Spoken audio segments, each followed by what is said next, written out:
Have ever like gone to a driving range or something and with your friends and tried to? All right, that's a lot. All right. So my motivation today is to, if you haven't, I was expecting more people to say that they haven't gone to the driving range, but maybe today more people here who have not will be like, oh, I want to go with my friends.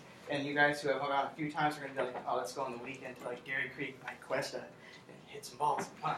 All right. So I'm going to go over the three main things about the golf swing. So we got the grip, and then the stance, and the posture.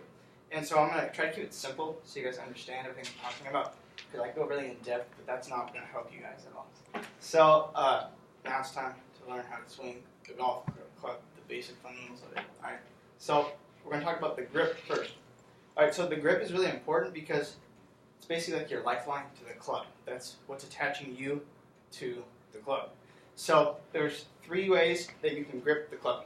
We got like a split grip, so that's where you're just going to put your hand there, and then you take your other hand and put it there. So this is like for like beginners. A lot of beginners will just do that because it feels comfortable. And then we have the interlocking grip. This is what I do, is where you're going to interlock it like that. And so what that does is you're going to have a lot more control over it that way. And then you can really because you want to get your wrist into a 90-degree angle.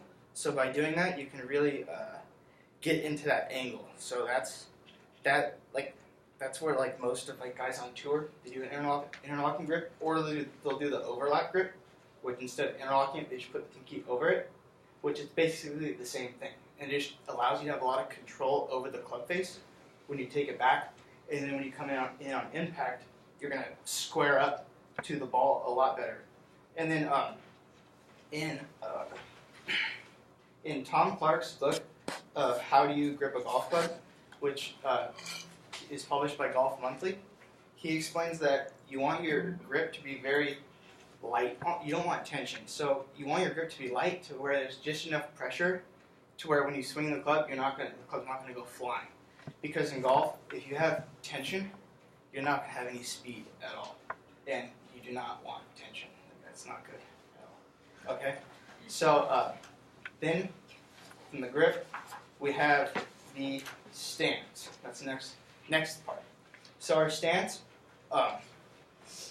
Butch Harmon, in his writing of How to Hit Crisp Irons Like a Pro, which is published by Golf Digest, he explains that you want your feet to be just wider than your shoulders. Because for like person's frame is differently, but when your feet are just wider than your shoulders, that's going to give you like the best base possible of balance and power. And then, so with that stance of you want it to be like that for a few reasons, is because you're going to want to be able to use the ground. So like think of opposing forces, like with physics, especially for like me, because I'm smaller and I'm not like 6'2" and absolutely ripped. So I'm going to use the ground to create speed and power because my arms are only coming from right here, where a kid who's 6'4" on my team, he's coming from all the way up here. So he has way more speed, so I have to use the ground to get that power.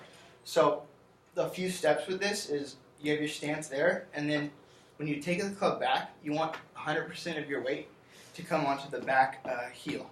Alright, so then when you're loaded into your back heel, from there, when you're coming down, the weight's going to shift onto the left foot or your lead foot, and it's going to come into right about the back side of the heel here, and then from there you're going to explode up and out of the ground, and that's going to create a really, really solid impact and a lot of force going opposing and into the ground, and you finish your swing. So the reason why, basically summing the stance up of why you want your stance to be wider, is because that's going to create balance. So then the last part I'm going to talk about is our posture. So the main part about the posture of the golf swing, which is explained by Pete Dravovich and Ralph Simpson in their book about complete conditioning for golf, published by Human Kinetics, is that you want your posture to be you want your chest to be out, back straight. Because if your back is curved or anything like that, you're not going to be, so say my back was curved like a hunchback, like I'm not going to be able to rotate as much as having good posture and really getting a full shoulder rotation. And so, again, if my back was curved, my left arm is going to bend, and there's going to be no width at all between the club and my body, and therefore I'm not going to hit the ball like anywhere at all. And so if you can get width, keeping your chest out and your spine angle the same, you're going to have a lot more power, and as you can see, the club's a lot farther away from your body, and you're going to hit it way straighter, and you want to keep that posture through the swing, and that'll allow that, because like if you were to bend coming down into impact, the club's going to get stuck in here, and that ball's going to go right, it's going to go left, and you don't want that.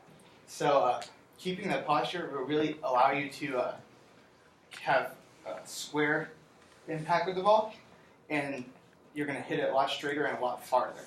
So to conclude, I talked about the three main things of the grip, which we have the three grips: the split grip, and then we have interlock, and we have overlap. So for most beginners, they're going to do a split grip. So probably you guys in here do that. And then the last part, or the second part, would be our stance, and that's just going to create balance and help us use the ground to create speed. And then the very last thing that I talked about would be posture, and that'll help me create width in my swing and use my body for full rotation to fully use all the energy I can possibly make to hit the ball as far as I can. So hopefully, you guys, maybe this weekend, we have a long weekend, you guys will be out at Dairy Creek hitting balls. I'll be there.